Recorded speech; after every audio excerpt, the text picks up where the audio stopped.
ကိုရီးယားဘူကိုကီချက်နီ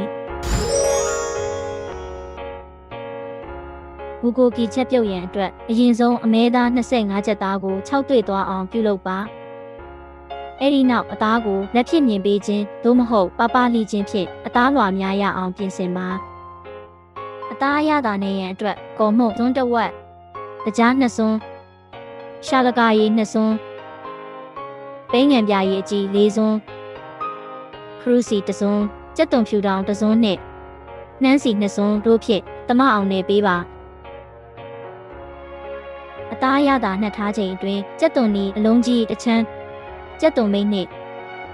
အမိုးတို့ကိုကြိုတင်ပြီးဖြတ်ထားပါစတင်ချက်ပြုတ်ရန်အတွက်ရဲအိုးကိုအပူပေးပြီးစီနေတော်ထည့်ကာနှက်ထားတဲ့အသားများကိုကြော်ပါအသားများအယောင်ပြောင်းလာတဲ့အခါကြိုတင်ပြီးထားတဲ့ကြက်သွန်နီနဲ့ကြက်သွန်မိတ်များထည့်ကာသမအောင်မွေပါကြက်သွန်နီများအနှဲငယ်နွမ်းလာပါကအမိုးထည့်ကာချက်ပြုတ်ပါအမှုများနူးညံ့လာပြီဆိုပါကချက်ပြုတ်ချင်းပြီးသွားပြီဖြစ်ပါတယ်။ဒါဆိုရင်တော့အရသာရှိတဲ့ကိုရီးယားအသားခင်ဘူကိုကီကိုစားသုံးနိုင်ပါပြီ။မစားသုံးခင်မြေပဲထောင်းနဲ့ပပလီထားတဲ့ငရုတ်ပွားအတောင့်ရှည်များအပေါ်မှဖြူပြီးစားသုံးပါကအရန်ကိုစားလို့ကောင်းမှသိကြပါတယ်။